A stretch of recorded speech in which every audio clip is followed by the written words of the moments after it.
Oh, hey everybody. You ever look at your money? Here's 100. It says Federal Reserve note. And here's an old dollar. This one says silver certificate. Yes, you could turn this in for real silver. Actually, 1 for 1.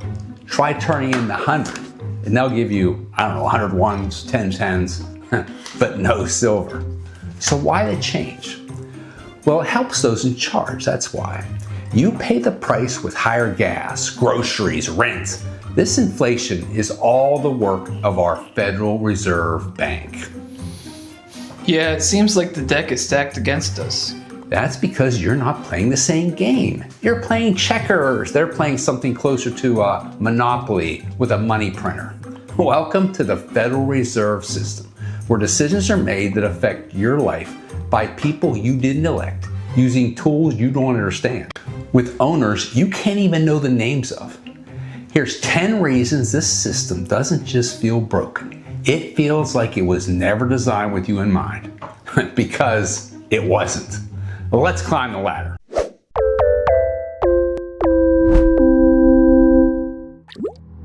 Number 10. It's not fully government, not fully private. The Federal Reserve is this weird hybrid, not fully government, not fully private. So who owns it? Well, that's the fun part. It's structured in a way where we don't know who owns it. Some say it's the large banks themselves, and some of the banks are foreign owned.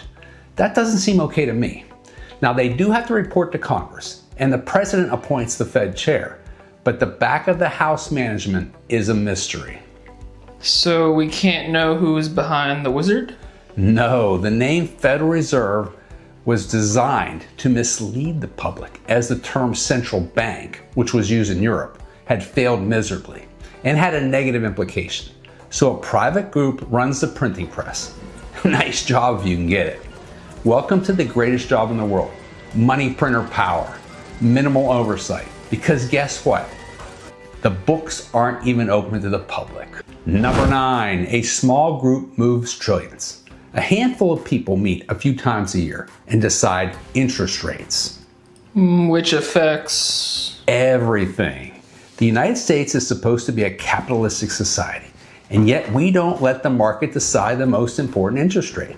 This is the Fed funds rate, and that affects mortgage rates, credit card rates, car loan rates. It also affects the job market, as interest rates determine whether businesses can expand.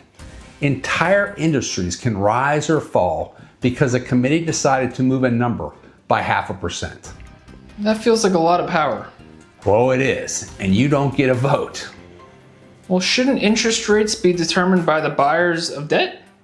Stop making so much sense, Tanner. Number 8, money creation isn't limited by reality. I'll let you in on a secret. Without debt, our whole system would collapse. Every dollar created comes from someone borrowing it. So when some politician says they will pay off the debt, that's either a lie or ignorance. Where does the money come from though? The Fed. It can create money in almost any quantity. Not print it physically, but digitally expand the supply, like magic. Out of thin air? Pretty much. And when they do, those getting the money buy assets, causing prices to rise. Inflation is a secret tax that is rarely mentioned by politicians because they benefit from it. And regular people? They find out later when everything costs more. Worst case, you get $100 trillion bill, like they had in Zimbabwe. $100 trillion. Yes, but guess what? It's worthless today because if inflation gets out of control, the money printer gets stuck. Number 7, it's good to be king or a member bank in the Fed. This one could make you really mad. Assets held by the member banks with the Fed get guaranteed 6% dividends. Even when interest rates fell close to zero, they receive 6%. Must be nice. Yeah, the bank pays me 0.25% on my savings. That's good, right? Oh, that's very fair. I wouldn't complain. Oh, and those members know slightly ahead of time in regards to the Fed's decision on interest rates, so they can make bets. And I'm sure they would never use that to profit. No. Wait, that would be insider trading. They wouldn't do that, right? Oh, of course not. Number 6, they suck at their job, part 1. The Fed has a dual mandate, maximum employment and price stability. Well, let's look at a long-term chart of unemployment. That chart hardly screams maximum, am I right? And how exactly could they affect employment? They have a few tools, liquidity and interest rates being the most important. Liquidity is how easy it is to sell an asset. The Fed injects large amount of money into the system, which affects prices. The Fed is famous for interfering in markets with large infusions of credit, even going so far, allegedly, as buying stocks to keep the market from falling. Lowering interest rates increases the speed of money, which can result in business expansion as owners take advantage of lower rates to expand their operations. But let's be honest, this isn't an exact science, and there is a lot of variability in what movements in these two levers actually does. However, it doesn't take a genius to look at the chart and see the Fed failed on this mandate. So can't we just fire them? Unfortunately, that's not a possibility. I want that job. So would anyone. Number 5, they suck at their job, part 2. Their second mandate is stable prices. You notice grocery prices lately? Yes, prices are hardly stable. So what makes prices unstable? Well, first you have to realize what is directly related to price stability, and that is the value of the dollar. As the dollar loses value, prices go up. Now, how has the Fed done in this task? Not very good. In fact, the dollar has lost, get this, over 97% of its value since the Fed started in 1913. No, that's bad. They really do suck at their jobs. And maybe, just maybe, that's on purpose. Which leads us to the two-tiered system. Number 4, bailouts change the rules mid-game. Let's say you make a terrible financial decision. You overextend. You take on too much risk. You lose everything. What happens? Well, you go broke. You declare bankruptcy, right?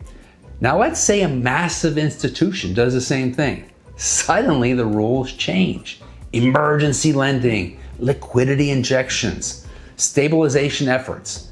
They get saved, hooray. Unless they're too small.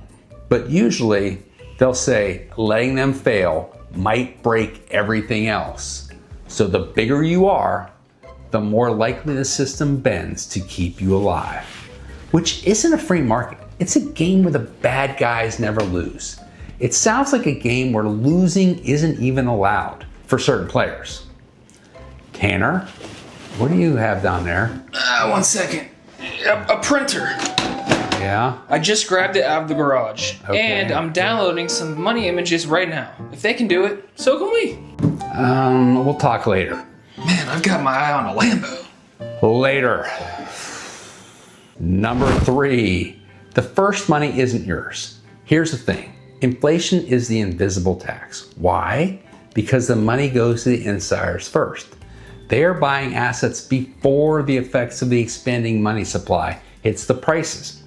Here's how it works. The Fed creates credit to borrow money. When new money enters the system, it never goes to Joe Sixpack. It goes to banks, markets, or other large institutions. So they get access first. Correct, and at lower cost before prices adjust. And by the time it reaches everyone else? Everything's already more expensive. Have you bought gas lately? And the insiders made money on their investment. So it's just a big club and you ain't in it. We certainly aren't. Number 2, it was born in secret. Jekyll Island. Let's rewind the tape to 1910.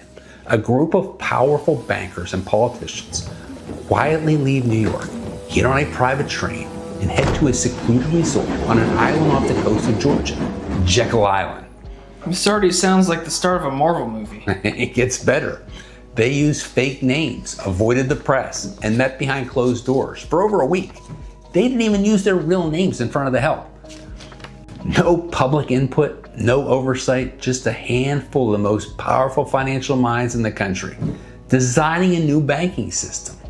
Let me guess. That became the Federal Reserve. Yep, the blueprint for what would become the Federal Reserve was drafted in secret before being rolled out to the public as reform.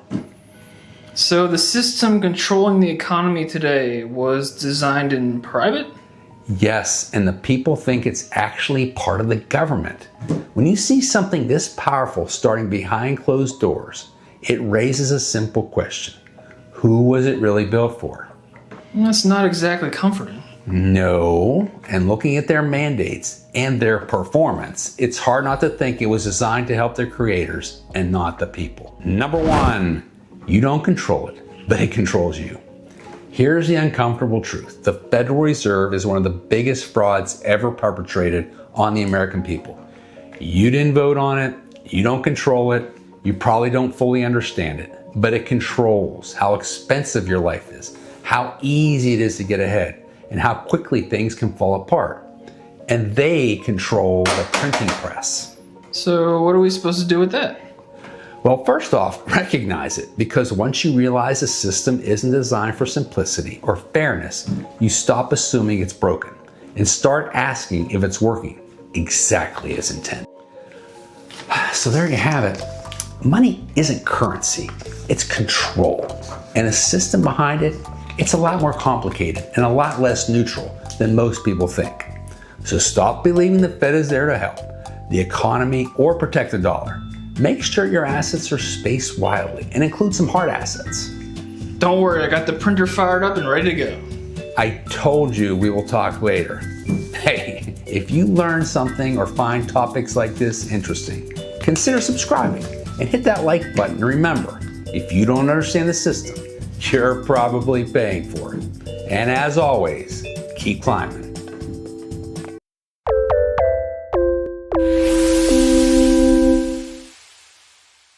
And in the morning, I'm making waffles.